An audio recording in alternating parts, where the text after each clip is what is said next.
Junior, good to have you on here, sir. Thank you very much. Likewise, happy to be here, man.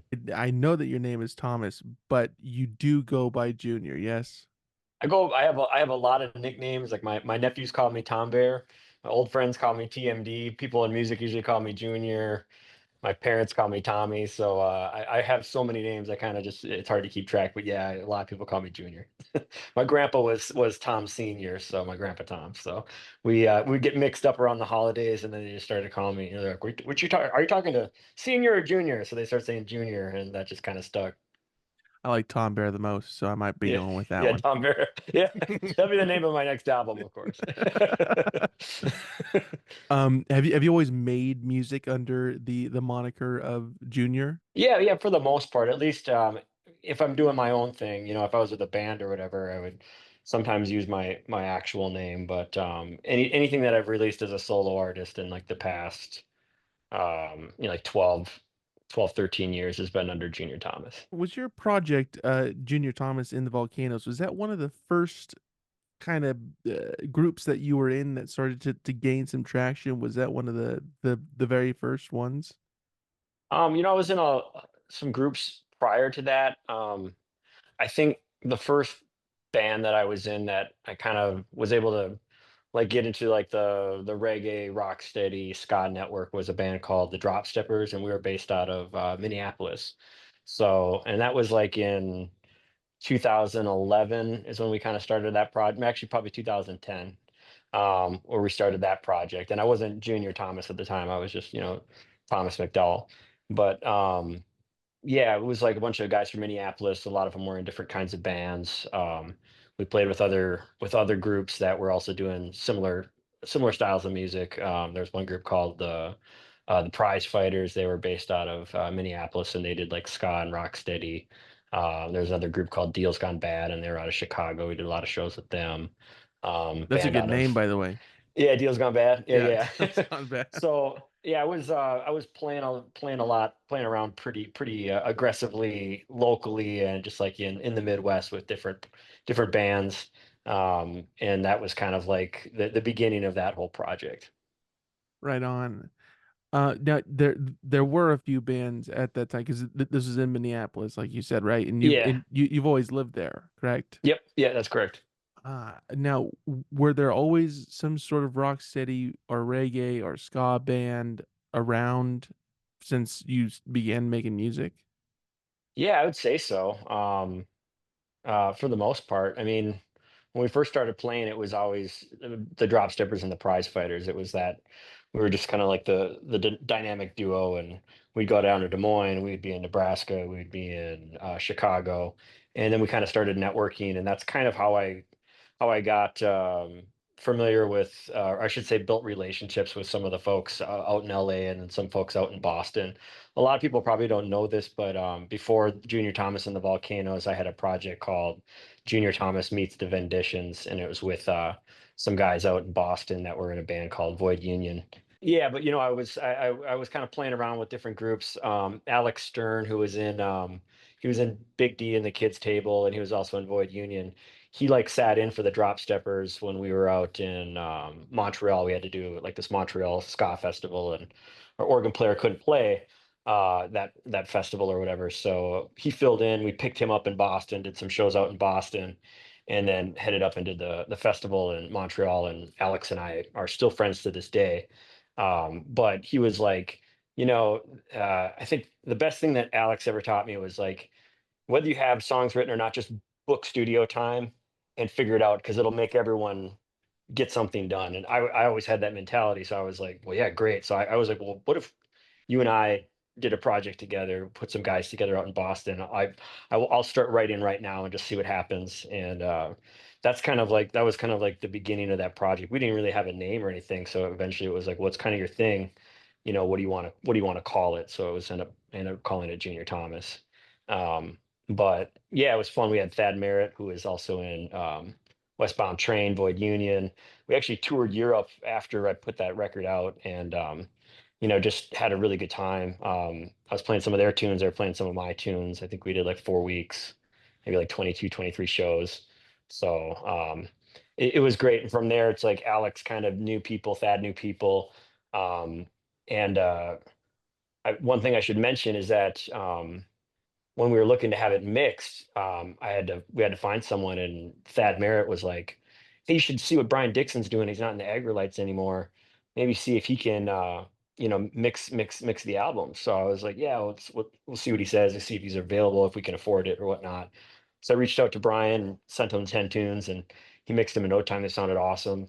And then the Drop Steppers recorded an EP, so I was like writing for that. So then I sent them more mixes, and he was like, "Wow, you were like writing a lot of songs." And I was like, "Well, yeah, it's like what I do. I could bang them out." So he was like, "Well, next time you record a Junior Thomas album, why don't you like fly out here? Let's put a band together out in LA."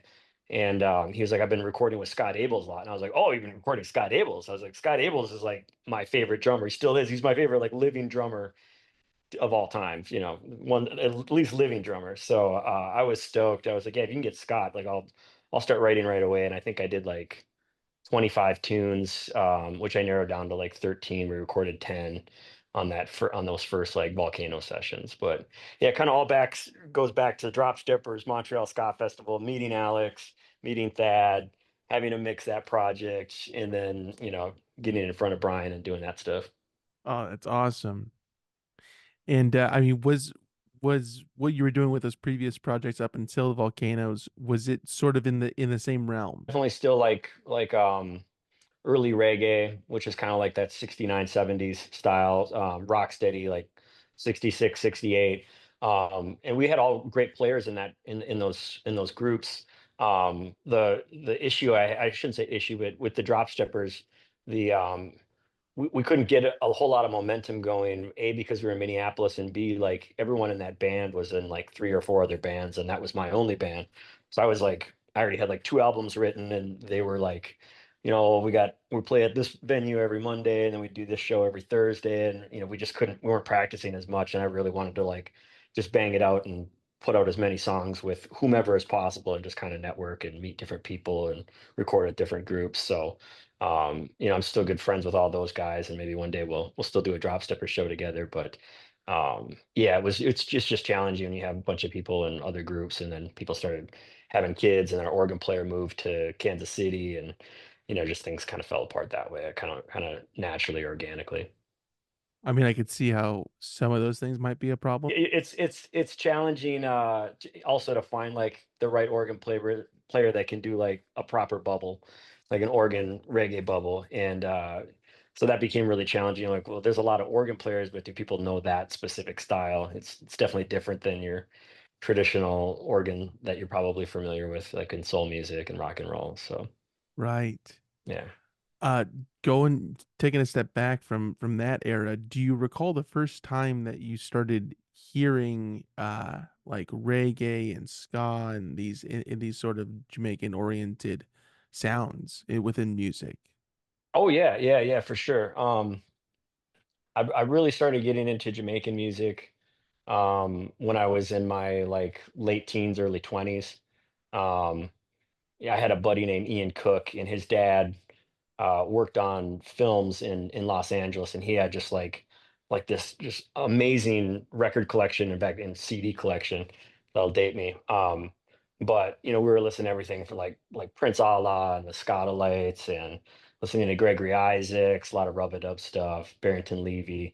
And I was kind of getting exposed because we would like burn CDs, make mixes for each other on what we had, and it was just kind of like expanding my knowledge into that whole sound. So I recorded some music, which I put under the name The Foundation, and it was influenced in more like reggae and reggae dub, and then a little bit of surf. It was kind of like a little bit of everything. I was like really into the Beastie Boys album Check Your Head at the time, and like how it just vast it was in variety of like music. So it was kind of doing something like that, minus like the hip hop element, I guess.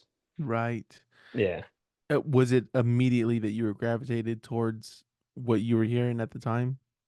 Yeah, yeah, 100%. Are you able to put your finger on what it is about this music that you're just so attracted to it? Are you able to put it into words, or is it just a feeling that you have towards it? I always just found Jamaican music really unique, because if you go to like a Guitar Center and you tell someone to, hey, like play me something, they're always going to start right on the one, and they're going to go, you know. And Jamaicans just like said, we're going to just skip the one altogether. We're just going to go with the two and the four. And I just found that to be so weird. It's just like everything is in reverse.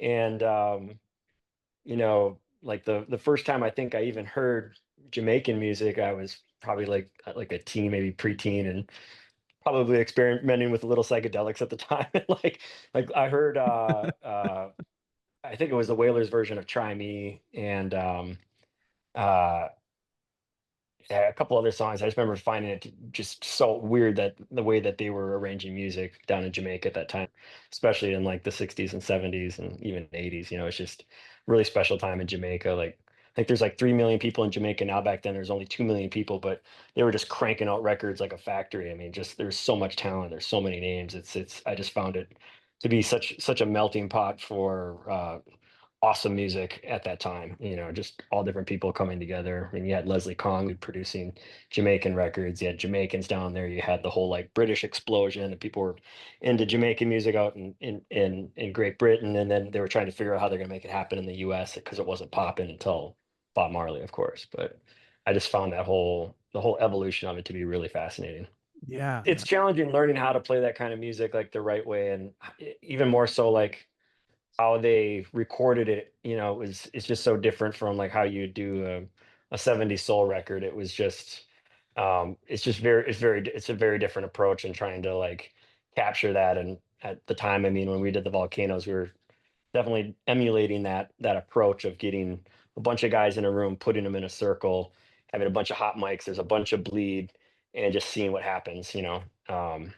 Took a lot of prep before we had those sessions so I could make sure that everyone was like knew what they were doing. It wasn't like, hey, everyone, just let's get together and play A. It was I had it very laid out for the prep, so then when everyone got there, it was fairly easy, and we were able to crank out like 4 or 5 tunes a day, which was pretty fun.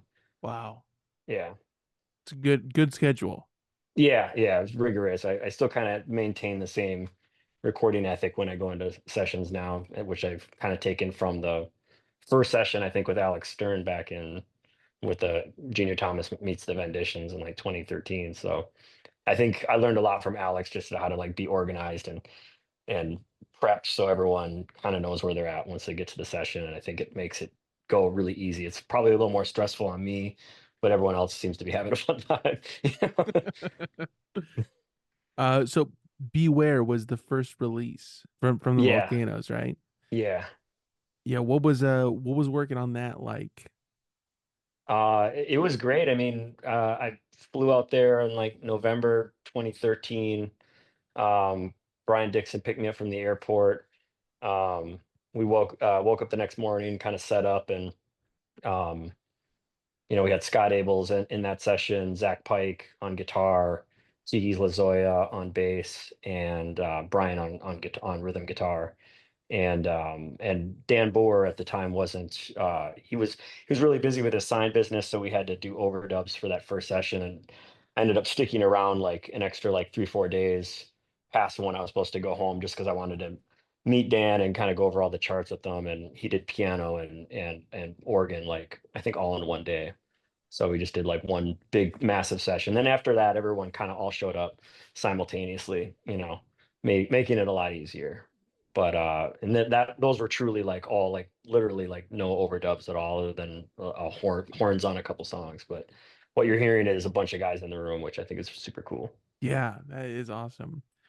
Now how was the album initially received? Do you remember what people were saying at that time? This is 2015, right? Yeah, yes. Well, at first it was challenging because I didn't have a label. You know, I kind of was kind of gambling on it, and I was kind of like self-executive producing that record. And I just had a good feeling. I was like, if we have these guys all in a room, and the songs are good, there's no reason someone won't want to pick it up. But I think at the time I was kind of going more for like there's a lot of like reggae ska labels in like Barcelona and Chicago, and just different more boutique labels that were doing really cool stuff. So I was reaching out to them, and they were, you know, these labels were both interested. But oddly, at the time, I think we were doing our second session like in the spring of 2014. It was probably like March. I'm pretty good with dates, but I like yeah, it it. was like March. That's why I brought you on here. I knew that You, you would you have wanted, you wanted, yeah, you something. wanted the Yeah, historian, right? It was March 2014, but yeah, it was there's March 2nd and then the 4th. yeah, totally. So, but yeah, I was meeting with Brian. We were going over some mixes, and he was like, we had a little time, and he was like, hey, you should hear the stuff that Daptone is doing. They had Greg Lee and Alex Desire from the band Hepcat. They had them do a bunch of backing vocals, and it's like Jamaican music. And I was like, Daptone's doing Jamaican music, and I was like, I've never heard them put anything out, and I follow their catalog pretty rigorously. So um, I was like, that's interesting. So I immediately started hitting up the Daptones and Truth and Soul, who was, and they weren't necessarily affiliated, but at one point they were all the same label, and then they dispersed. So I was like, Truth and Soul was Leon Michaels of El Michaels Affair. That was like his label. So I floated them some mixes, and Danny Ocalypse, who ran Truth and Soul, now Big Crown, he hit me up and was like, yeah, let's do something. Can you get me like maybe six more songs? I was like, yeah, I can get you more songs for sure. Because he wanted back then people were probably putting out like 16, 17 song albums digitally. He's like, we'll do some bonus tracks. He wanted versions, all that stuff. So we got to work. Actually, during that time, I went and toured Europe with Void Union, came back, and then like a week later flew out to LA, and I was feeling pretty hot on songwriting. So I was kind of writing on the road, and then came back, and that's when we recorded More Than Memories. We did Bumps in the Night. We did Stop. I think pretty much everything on the Beware record from that third session ended up on the album. So that was like, and we had Ray Gisildo on those recordings too, which at the time he was like in JD McPherson. He was playing around doing organ. And I had seen him play with Susan Cadogan in Chicago. So met Ray, flew him in, and since then he and I have been super close friends. I talk to Ray, a couple times a month at least. He actually did all the Eraserhead stuff with me too. Oh wow, So awesome. big writing partner, big just good friend, colleague. So that was a super fun session. But yeah, it when the album dropped with Truth and Soul, it was kind of a big deal, and I think it was well received. To answer your question, it right away we went on tour. Actually, our first show was a live television show out in France. So that was nerve wracking. Like, wow, we've never played live before. And actually, the bass player that filled in had a festival, so we had to find a guy out in Italy, and he flew in. So it's like, hey, nice to meet you. We've never played a show before, and we've never played with you, and we're going to be on live TV. So that was like, I mean, at least it's everybody's first time in that yeah, scenario. yeah. So, but yeah, it was fun. That guy's name was Paco. He's a close friend now too, and he did quite a few shows with us. Our bass player actually flew in Cheekies. He broke his leg. He was in the hospital for like 3 days, so we had to ask Paco, like, "Hey man, can you like come back? Because since you already know the tunes, So he like moved some things around, jumped back on the road with us, played like 3, 4 more shows, and then we dropped him off. And then Cheekies was okay, and then the rest of the tour, Cheekies was just like sit down and have his like leg up, just so he could finish the tour. It was funny. So how did you find Paco to begin with? How did you know how to arrange getting A a guy named Fabian Hauget. I think I'm saying his last name wrong. Maybe I'm butchering it, but yeah, he was our tour manager, and he was like, I know guys, so he was like, this guy's supposed to be awesome. And he came on board, and like Scott Abels, who's really picky about bass players, was like, oh man, I love Paco, man. And like whenever he's like, we gotta fly him in, do some more sessions with him. So we still talk to Paco. Eventually there'll be like a Scott Abels, Paco, Junior Thomas like session of some sort. It's on the radar. it's coming. Stay tuned. Yeah. Um, do you pay attention to reviews of your music, or do you just kind of let it be and not pay too close I'll, attention to it? I let it be, but like when you drop a record and you have like PR and all that, they send you like a report. And I remember being on the road with Beware, and I can't remember her name, but she would send us like reports of like, here's all the reviews, and everything was coming back. Like we were getting the album was being well reviewed. So I was happy to hear that, but I don't like to dive into it too much, just because it's like, I don't know. It's everyone's opinion. That's their opinion of a snapshot in time, whether they like it or not. But from what I heard, it was I don't think I read a bad review, so that's always good. I think one guy said he didn't like my voice, and I was like, good, I don't either. That first album was recorded in 2000 or put out in 2015, and Yep, then yep, it was re-released through Coal Mine in yep. 2021. Is that right? Yeah, I think so. Yeah, 2020 or 2021. I think 2021. What was your reaction when you got the news that they were kind of interested in reissuing this? Well, that was a long time coming. It was this is kind of a long story, but like right as we were about to head out on the road to tour for Beware, it's like 3 days beforehand, I found out that Truth and Soul was going to fold and they were going to start a new label. And that, in fact, our record Beware was going to be the last LP that was put out by Truth and Soul. And I was like, I was kind of devastated. And I was like, well, what's this new label going to be like? I mean, how's this all going to work? How's this all going to come together? So yeah, it was kind of a unique situation. And then when Terry had reached out to me to do the second record, you know, he was always like in the back with find a way to like re-release Beware because it was owned by the Orchard, still is. So he was like, we have to get like permission through the Orchard to put it out, and that took a long time. I think it took like 2 years. So I kept getting updates from Terry, and finally, like, we got the green light to be able to put out the vinyl, and that was awesome. Yeah, that's such a unique situation to be the last release of a from a record label. That's Yeah, yeah, yeah. right. Wow. Yeah. So it And you know, like, you know, Big Crown was ended up to be such a great record label, but at the time, like, they hadn't put out a lot of material yet, and I was kind of waiting, and I was like, well, are the Volcanoes going to do another record? Was it just kind of a studio project? Should I do another one? And I just kind of didn't know. And then we had recorded a bunch of songs right before we went on tour, which was like Brian Wilson and What a Shame and a few others. And I sent it to Leon and Danny, and I was like, Do you guys want to maybe put this one out?" And they were like, well, maybe we kind of like want to, could you get more material? And I was like, well, these songs are like ready. And I don't know if I'm going to fly out there and keep doing this whole like charade of like going to Los Angeles and back unless, like, you know, I have some financial backing from you guys. And I didn't really hear much. So I was like, well, if they don't want it, then Terry, you have, like, you know, let's go after it and talk to Danny and see if he can make it work. So I'm glad Danny was like, yeah, you know, run with it, coal mine, and that turned out to be a good relationship. And I'm still cool with Danny. I'm still cool with, and Terry has been, it's been a great relationship with him through the years. I just talked to him a couple days ago. So, um, but yeah, it was kind of weird. It was like, all right, now we're going to switch labels and are we going to do another record? But Terry was like all about it. He had just put out Duran Jones and the indications they were getting hot, and he had a little money to spend, and he was like, "Yeah, here's some money. Go out there, put your band together, and, you know, cut a record." So and you um, requested $45 million is what yeah, I yeah, that's on the low end. initially when the idea first came to you, they hadn't been out that long. Maybe like 2018 we're talking about that Yeah, began talks and then it ended up being a little bit further down the line. yeah. Well, it was.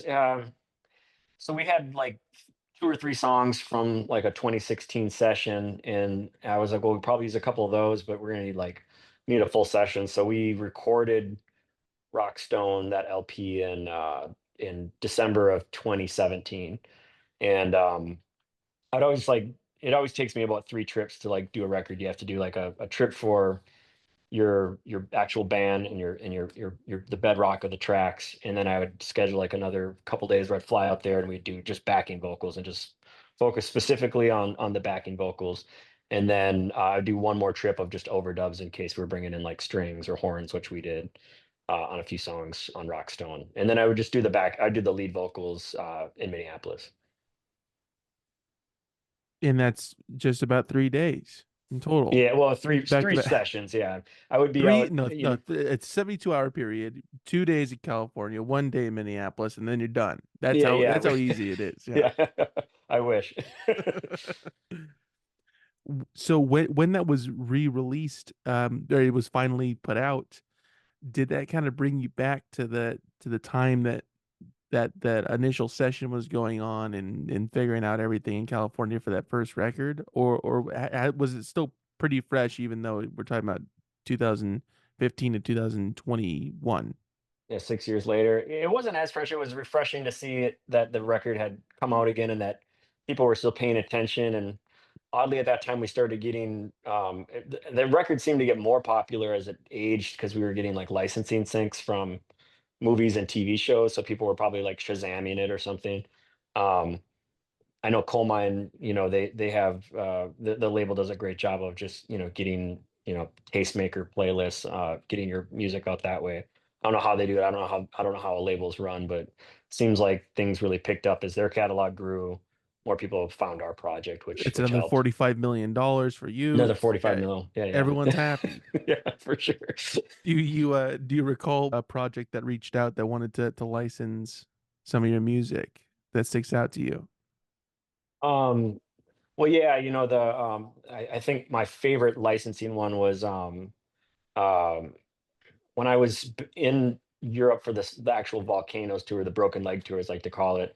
I worked out a deal with a group called Alter K, who like published music for shows or whatever, and nothing really ever happened with it. And it was like, okay, well, they just couldn't get our music in shows. And all of a sudden, he reached out and he was like, they're going to do a show about the Wu-Tang Clan, and they want to use one of your songs in one of the episodes. And I was like, I'm a huge Wu-Tang fan. I grew up on Wu-Tang. I was like, yeah, absolutely. Like, let's just get it done.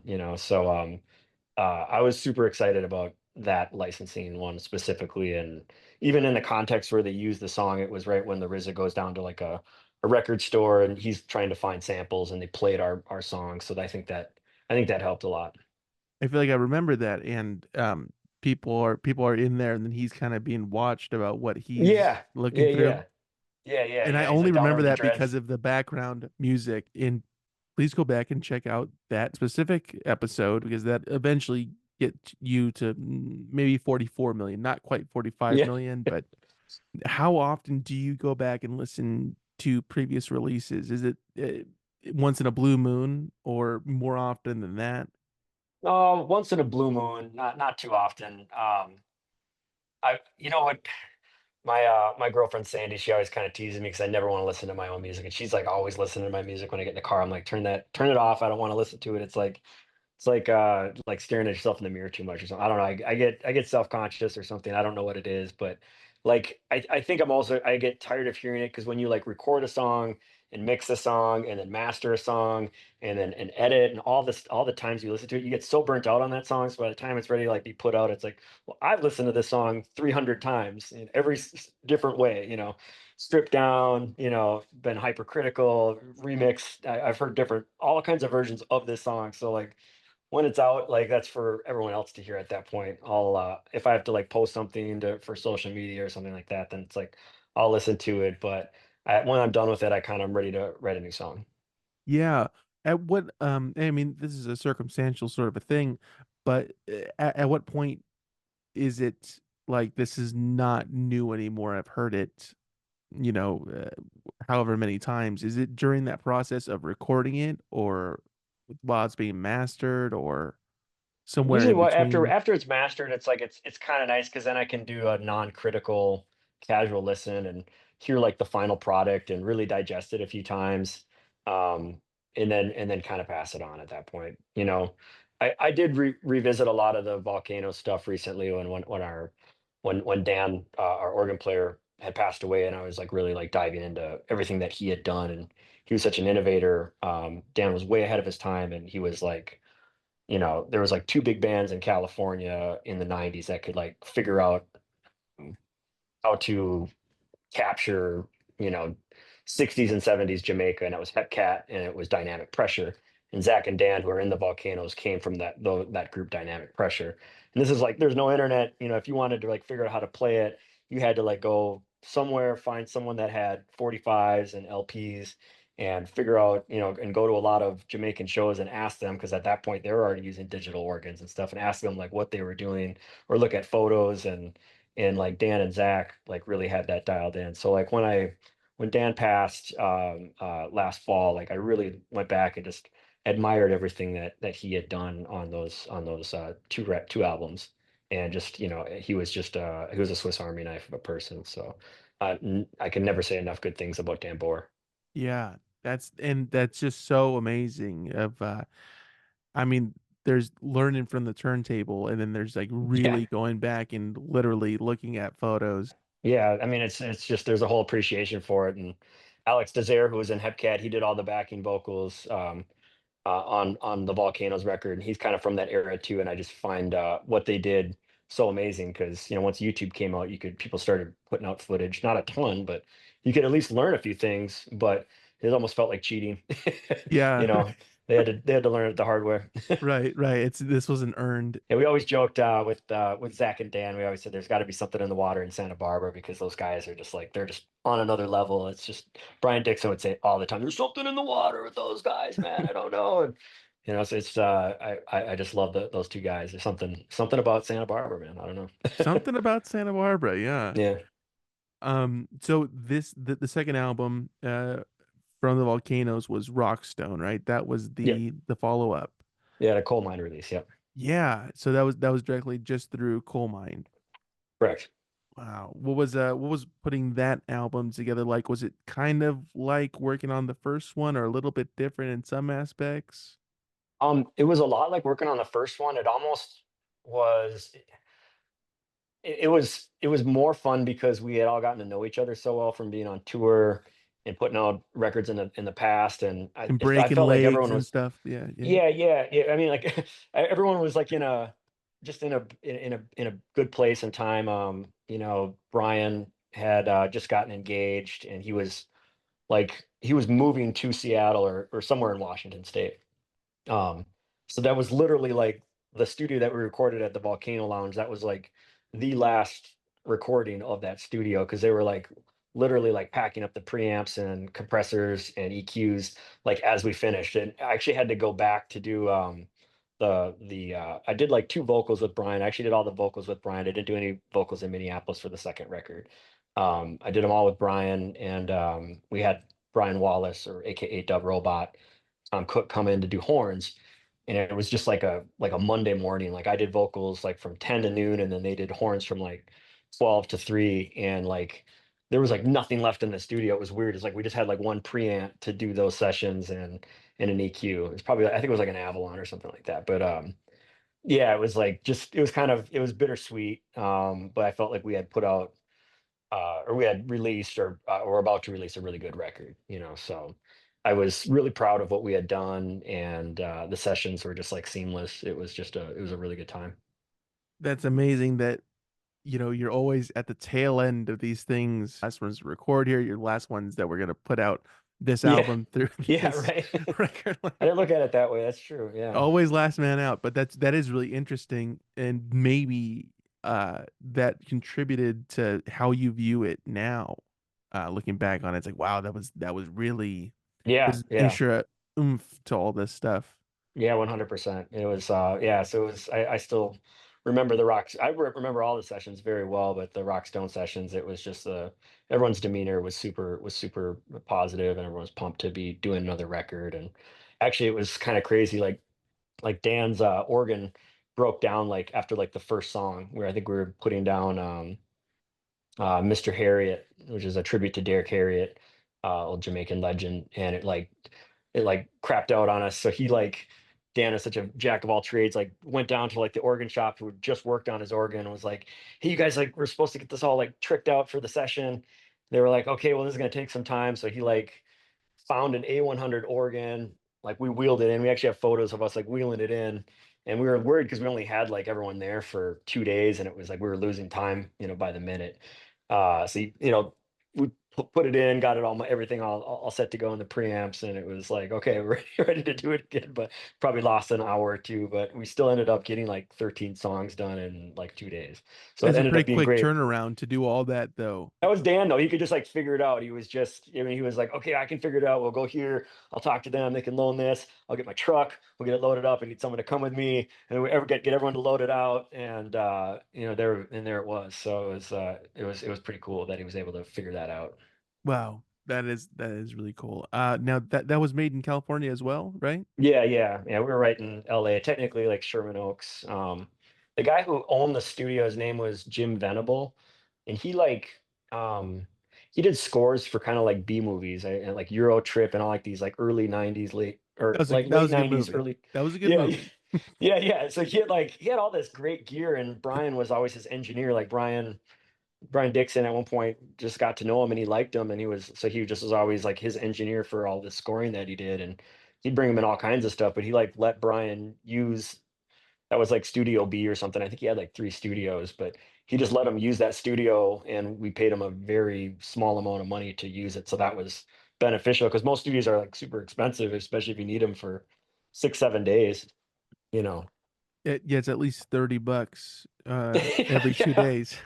Yeah, I mean, so I didn't have to pay Jim Venable like barely anything, if anything at all. They were just very gracious to let us use all his gear, and he trusted Brian because Brian was the one who basically ran the gear. He was his engineer. So, Oh, yeah. um, That's but that awesome. those 2 records are all like they're like 10 Neve 1073s and some EQ, and that's it. You have your own studio now, though, Yeah, speaking on yeah, studios. yeah. I learned a lot from Brian, so I've got a lot of the same stuff that we had during those sessions. That's awesome. Yeah, You know, having access to a studio, has that not only opened doors in terms of availability and cost wise, but also in a creative sense as well? Just that it's always open to you to do whatever you yeah. want. So 100% creative for me. Like every Thursday is my like night to like finish a song or write a song. I'll maybe work on the song throughout the week, and then Thursday I record it. So it takes a lot longer to record all the stuff yourself than bringing in a group. But if someone already has a track done and they just need vocals or they just need instrumentation, that's easier. But if I'm doing everything myself, then it's timely, and I do love that, especially during the pandemic. I needed something to do, so I watched a lot of YouTube. I did a lot of learned a lot from friends, watched a lot of tutorials, and Reference some um, photos, of course. yeah. So yeah, yeah, I love having my own studio. It really is a gift. Is it analog only or No, it's both. Yeah, okay, digital and analog. okay. Whoa, Yeah, all right. Okay, I get it, yeah, man. Don't need to yeah. brag about it. Um, yeah, did you work on this new album you got coming out, Junior Thomas in Eraser Hood, right? I have that right? Eraser In the Hood eraser. Yep, in yep. the Eraser Hood. Did you work on that album there at your own Yeah, I studio? I did the vocals there and a lot of the demoing there. Oddly, when I first engaged when I first engaged Vince and Max, uh, I was like, they were about to like start construction on the studio, so I was like, I need something to do, and I'm not going to have anywhere to record for 6 to 9 months. So I spent the summer before I had to tear everything down, like demoing out the songs, writing the songs, and getting all the charts ready. But so we did all the instrumentation in Philly, and then I came back. I did like the backing vocals, which was kind of like a scratch session for the actual vocalist I did at my studio, and then did the final vocals and a little bit of mini moog at my studio. But for the most part, it was recorded to tape at Eraserhood. Now, this new album is out September 19th through Deep Matter Records, right? Yep, yep. This album is sort of straying away from what you were doing with the volcanoes and earlier and maybe and there's some ties to this Jamaican oriented music still, right? But Oh, for sure. for the most part, kind of moving in a Yeah. new direction. I mean, like what I loved about the Jamaican music is a lot of them were doing their interpretation of soul music.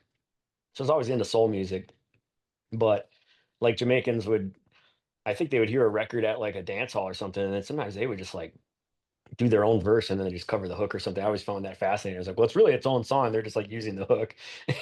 And um, how do you do that among like, licensing with that? It's like who gets publication or who gets yeah, songwriting credits? That really creates yeah. a legal conundrum. Back in the '70s, I don't know how they did it, but yeah, They didn't. That's how they did it. yeah, pretty much. Yeah, was that movement away from what you have been doing previously. Was that intentional, or did it just kind of organically just take form in a different shape than what you were doing previously with these other bands? No, it was definitely intentional. Like, to kind of backtrack, during COVID, not a lot was going on. I was writing a lot of songs. I'd kind of do this song a day thing with my friend Albert.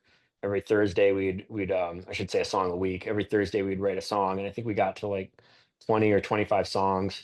And I was like, we should just like record these songs, and I'd love to record with Scott again, Scott Abels from the Volcanoes, and I knew Ray was looking to mess with some stuff. He's a pretty universal guy. He can do any kind of music. So I was like, let's just put a band together and our studio band together and record. So we actually went out to Scott's studio at the time, which was in Fresno. We recorded a few songs, and one was put out called Reflections, which was on Mighty Eye, who's actually Jeff Silverman's label. He was actually one of the owners of Truth and Soul. So he was starting that up. We put that out. I needed someone to mix it, so I sent it to Eraserhood, and they like killed it. So after that, I was like guys, we should just like do a record. Now, this is a collaboration between you and Eraserhood, but are you working on with the whole team there, and that is uh a production company, I guess you would They're a call it, production duo. It's just production duo. Vince and Max. Oh, okay, so it's like going back to the Beastie Boys. Who were those guys that they worked Oh, with? the Dust Brothers. Dust Brothers. So it's Yeah, yeah, on kind Fall of like 14. that sort of thing. Yeah, it kind of was. I mean, that's a pretty good analogy. That's kind of how it was. It's like I had these songs, but when I was working on them versus how I'd maybe do some, I never do it with the Volcanoes, but for like other projects, I might do a whole like I'll do a bass line and a organ and drums and do everything, and then hand it over to someone else and say, what would you do with this? But I kind of knew I always look at making music kind of like an architect would build a house. Like if you're gonna write a song, I'm the architect. I'm gonna like sketch it out, and then I want to hand it over to Eraser, like a general contractor, and then sub different projects out like backing vocals or flute to specialists that are really good at what they do. All of us are pretty proficient multi-instrumentalists or whatever, but like, do I want Tom McDowell to play drums, Junior Thomas to play drums, or do I want Max, who's like just a killer drummer? Of course, I want Max, So it's like that's what he does day in and day out. So, and Vince is such a great guitar player and bass player. I was a fan of his when he played with Lee Fields, who was also on Truth and Soul, which was kind of ties to the Beware release. So I kind of knew who Vince was. I was like, you're part of Truth and Soul. You were part of Big Crown. You're writing songs. I'm a songwriter. You're a songwriter. Let's just like get together in your studio and do something. That's awesome. Was there ever a discussion about releasing it through Eraserhood's label, or was this strictly uh just made for to be released through Deep Matter? Yeah, we talked about Eraserhead as a label. I know they had kind of like they're putting together like a few other releases, and they're still trying to get up and going. And at the time I was thinking that maybe Mighty Eye would put it out, and they were still kind of like trying to build their catalog. And I don't know if they had put out a full LP. And I saw that Tom Pickford, who owns Deep Matter, he had sent Sholto, who's on his label, to Eraserhood for something, and I was like, this guy's putting out a lot of LPs like consistently, like one every month at least, and that's kind of the output I was looking for, and like backing to make sure it had like the right PR and just like the right people behind it, and I feel like his label was well established enough, and I felt like London was just like a perfect fit for this kind of sound, so. It really worked out great. He's such an easy guy to work with, just like Terry Cole at Coal Mine. And it was just such a great relationship. And it worked out with my timeline too, because I was like, I really want to have it out by like 2025 because I'm already working on other stuff with other labels. And this would work great. They're essentially doing stuff like you were doing stuff in terms of like Thursday's recording day, sort of a thing. Totally. Yeah, yeah. I mean, his schedule. No, I mean, like literally, his schedule is crazy. Like he showed me what 2025 looks like, and it was like he's like just release after release after release every few weeks, and sometimes like a few different artists on the same week. It's just kind of wild. I don't know how he keeps up with it all, but they've got the right momentum, which I love that passion about him. Yeah, and I feel like that's so hard to generate. I mean, that's a big thing to get the ball rolling in that sense already, let alone getting everybody. 100%. Yeah, Yeah, 100%. crucial part, and that's great that they got it going on there. Um, so did you sit down and write some of these parts of this album with Eraserhead or sorry, Eraser Razorhood. Yeah. Well, shout that's where out they got the name from because it's shout like out to the whole David David Lynch. Lynch, the whole David Lynch thing. I went kind of a similar route that I went with Volcanoes, where like I'd write out the charts with like, here's BPM, here's some examples of inspiration for the kind of groove I'm looking for. But I didn't write drum parts. I didn't get too deep into bass lines and organ and all that because I was like, I know we're gonna bring Ray in and he's gonna kill it on the piano and the organ and whatever synth we throw at him. So if there was like a lead that I wanted in there, I'd put that in there. But for the most part, it was like I tried to do it like like like Bob Marley would write a song. He'd sit down on acoustic guitar, his main instrument, sing the song out, and then put down the examples. And I would always have like highlighted, here's where the backing vocals will be. Here's everything all laid out on a demo. So then those guys could come in and they could interpret it and hear it their way. But I didn't want to like, what was funny is like they wanted the demos early in advance, and with Volcanoes, I never showed them the demos until I showed up. It was just kind of crazy, but they were just like, I like to see how people react. It's like you just kind of put them in a pressure cooker and people just kind of respond by the first thing that they hear. And Eraserhood's definitely a little bit more organized, and there's a lot more changes in these songs versus Jamaican music, which is more groove music. So they wanted to be prepared for that, and that's cool. I know Ray came in. I don't think he listened to any of the demos, so he just came in raw and just like ripped it. So but yeah, for the most part, then they went and interpreted those songs the way they heard them, and yeah, I think it went really smooth. We had that same kind of progress that we did with Volcano sessions, where we could get like 4 or 5 songs done in a day. Oh, that's great. Yeah, Yeah, because I was looking at that and I was like, oh wow, I've never I can't think of another artist that kind of co-released an album with a producer and like put him on the front. I was assuming that they had some sort of a writing and performing yeah, and they aspect to did. this. Yeah, everyone has equal credit on this record, which I'm super psyched about. We all contributed because it was like no one ever gives the drummer any love. As someone who's writing or arranging, and like Max completely came in and arranged all the percussion and figured out some of the best grooves to get people dancing.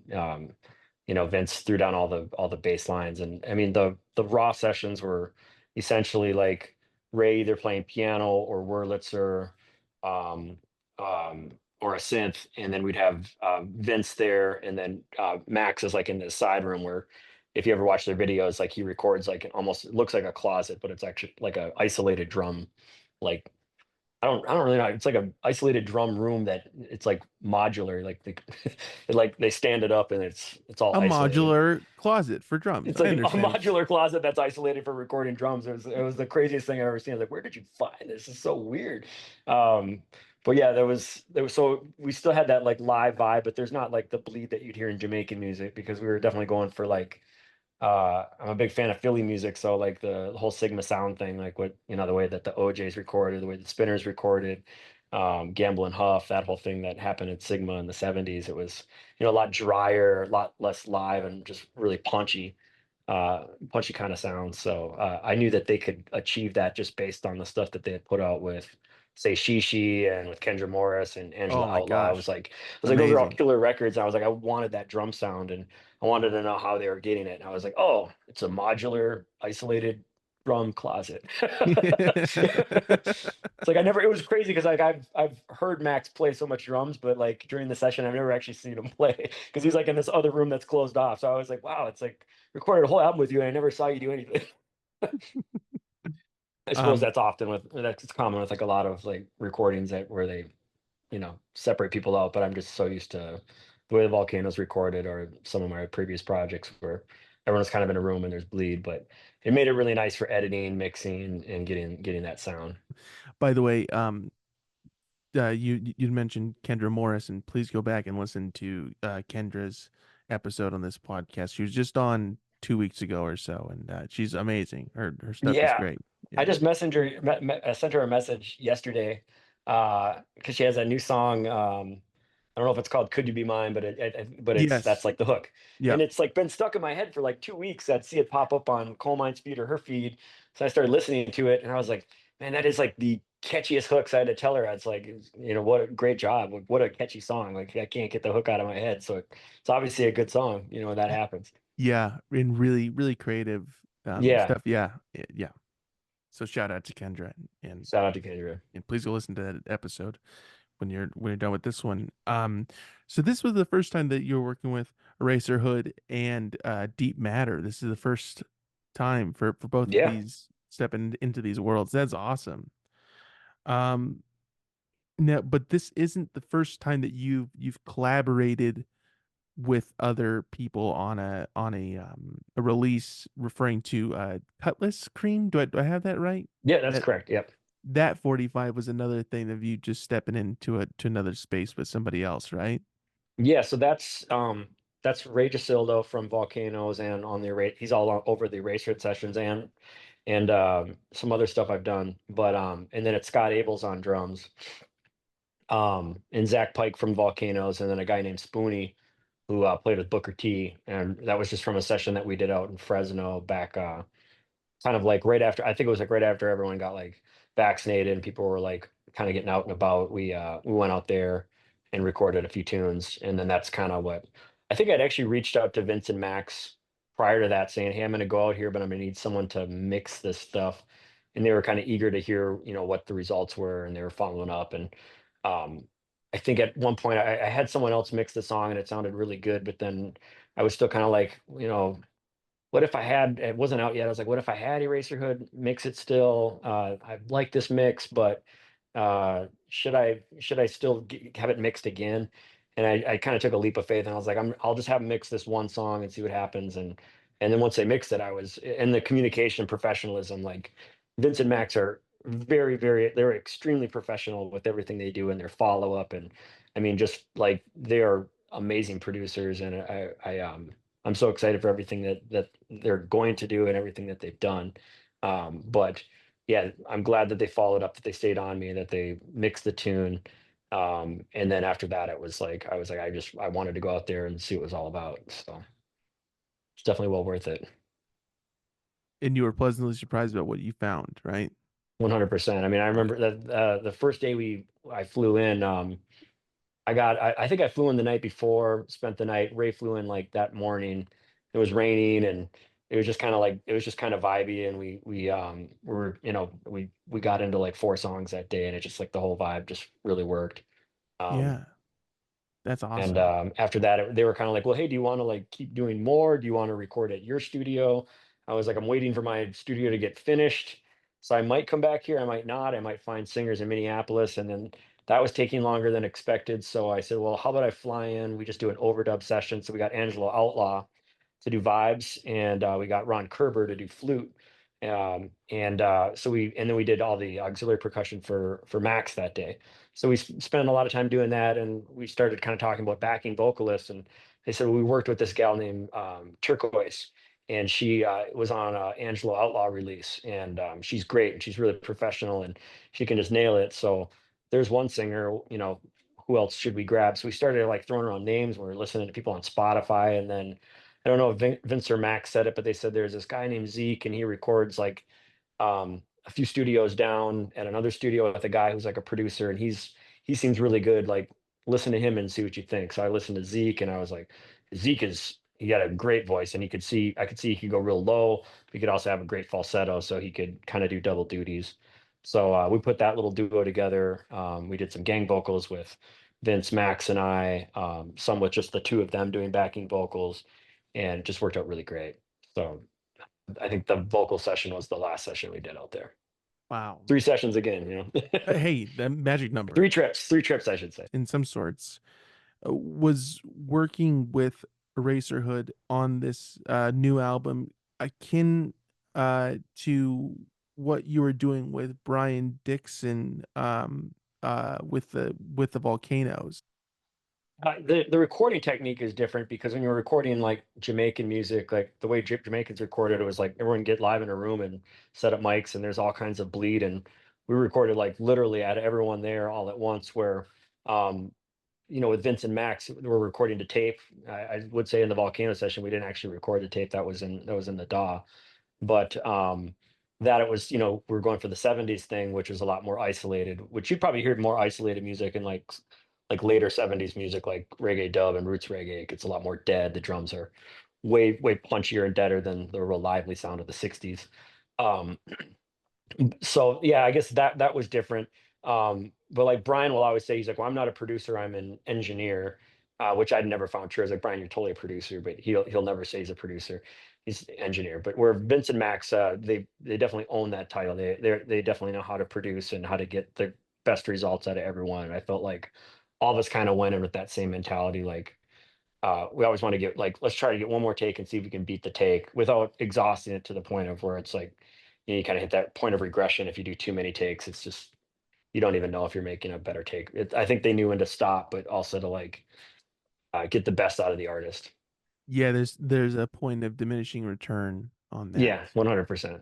And is it always changing? Is it always a circumstantial sort of a number that you hit, or is there a rough estimate of like I'm just pulling this out of my ass here, but like 13 times or Oh hell something? no, and I never do 13 times. Oh my God. Usually, I'd say the magic number is usually there's usually like 3 to 4. I think once you hit on 4, you hit diminishing returns.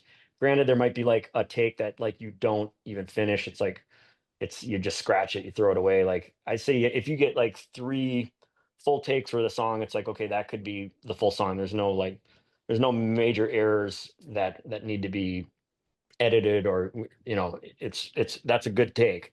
And you usually say, okay, is that good enough, or do you want to do another one? Usually by 3, you've hit your max, and I think 4 hits diminishing returns. And usually it seems like 2 or 3 is the sweet spot, and it's never the first one. First one's always like, okay, we got through it, sounds pretty good, then let's beat that take. Every now and Right. then there's 4 if it's like a challenging song, like you have a lot of changes in a song, and people are just hearing it for the first time. Then you might run into needing more takes if you have pre-choruses and bridges and codas and all that stuff. But as long as you're making more groove music, I think 3 is the magic number. Do you think that the further you go, it takes the higher number you're at? Do you think it comes around again? That's like, okay, we're back on track here. Or do you think that's not possible? No, I actually have a pretty good story for that. So when we were recording the song Brian Wilson, RIP Brian Wilson, Yeah. um, we were getting like we were having a hard time with the just finding the right groove, and we just kept messing up and having to stop and restart. And it was like, song really it was challenging because it's kind of almost like a Pet Sounds intro, and then we kind of go into like an early reggae groove. But That seems like such a hard transition just to it step out of was that into yeah. another. Yeah, and like we finally were like in the pocket, and I remember looking at Ray, and he was and Dan, and they were both like kind of smiling, like we got it, like we've got it, and we were like into the instrumental section, going back into the third verse, and Scott just like stopped. He's like, I don't know, man, I gotta eat. We were like, what? And we are like, dude, like that was like the take, and he's like, I don't care, I gotta eat. So we're like, all right, rest. We gotta do a restaurant break. So everyone went, we grabbed some Mexican food, walked back to the studio, and then we got it. But I still felt like that previous take was probably even a little bit more tighter.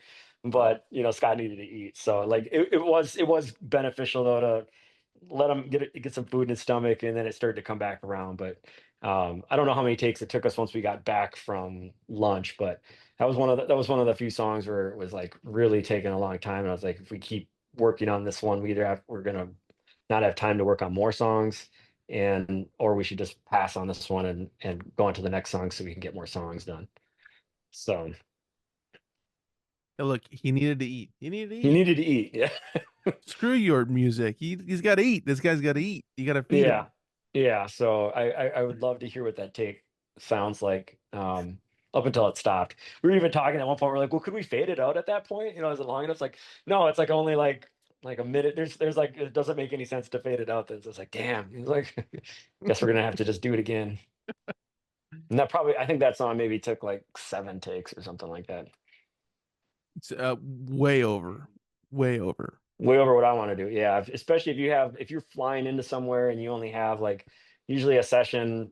would do like 7, 8 hours max. Usually like 6 is kind of the sweet spot, and then people start you get diminishing returns out of the musicians because you just get tired. Your ears, you don't know if you're hearing the right music anymore anyway. You're like, am I even, you just start, I have tinnitus, so my ears will start ringing. I was like, I just don't even know if what we're putting out is good at this point because you just get burnt out. So I feel like, if you're out there, you really got to make the most of your time. And if the song's not working, move on to the next one and get that momentum back. Right. Would you want to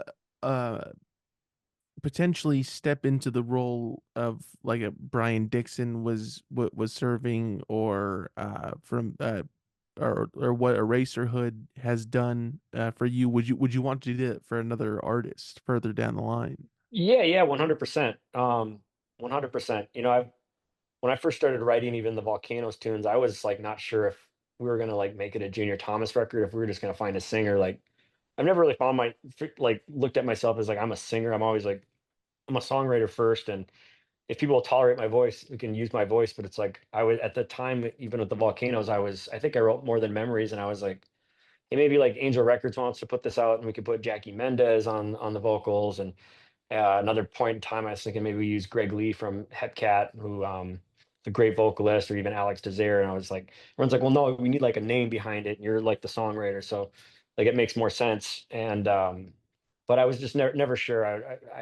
I'm never really all that confident in my voice as a singer. But I love to write songs, and it's always kind of my interpretation of how I'm hearing the song. But most of the time, I'm hearing like either like a female vocalist or a deep male vocal or something like that. But for some reason, I have a hard time giving my songs away to people. So that's the other challenge. Junior, thank you so much for coming on here, sir. I really appreciate it. Yeah, for sure, man. Thanks so much, Jacob. Yeah, but before I let you go, we got some promo to do here, and you got some good stuff cooking, so we gotta go through it here. Oh yeah, for Um, sure. Junior Thomas in the Eraser Hood. It's out September 19th through Deep Matter Records. Now this is available for pre-order now through deepmatter.co.uk, but try to buy it from a local record store before going online, right? That's the best way to do this. You could either use the links that are in my bio in Instagram to pre-order it, pre-order through Deep Matter, or yeah, there's Record Store Day has like your local record shop. If you'd like to support your local record store, you can pre-order through those shops as well. Just yeah, try to avoid the Target.coms and stuff. I think they're making enough money as it is. Yeah, they got enough going on. Yes, Yeah, and that will be linked below whatever people are listening to this on. Um, and Junior Thomas and the Volcanoes music is streaming everywhere. And both of the releases that we were talking about before can be found through coalminerecords.com. That's the best place to pick those up, right? 100%. And the 10-year anniversary on Beware is coming around the corner, so there might be some fun stuff on that, more on that. So, stay up. Yeah, and well, the best way that people could stay on top of that is by following you on Instagram, because you'll be posting about it, and you post about tours and shows and all this good stuff, right? 100%. And that's at Junior Thomas underscore music Yep, on Instagram to keep up to date with everything like that. that's correct. Or you can check us out at Junior Thomas and the Volcanoes as well. Perfect. And that these will all be linked below, whatever you listen to this on. And once again, Junior Thomas in the Eraser Hood, out September 19th via Deep Matter Records. Junior, you're the man. Is there anything that we missed? I don't think so. Yeah, thanks for going over all those old stories with us or with me. Yeah, hey, It was I'm stoked. I'm stoked that we could do it. That's what this podcast is here for. Old stories, not new stuff. That kind of hurt me to be talking about the new stuff towards the end there. yeah, sure. I didn't want to do it, but Yeah. Junior, thank you so much, man. I'm gonna stop recording this and I'll talk to you in a minute, okay? Sounds good, man. All right.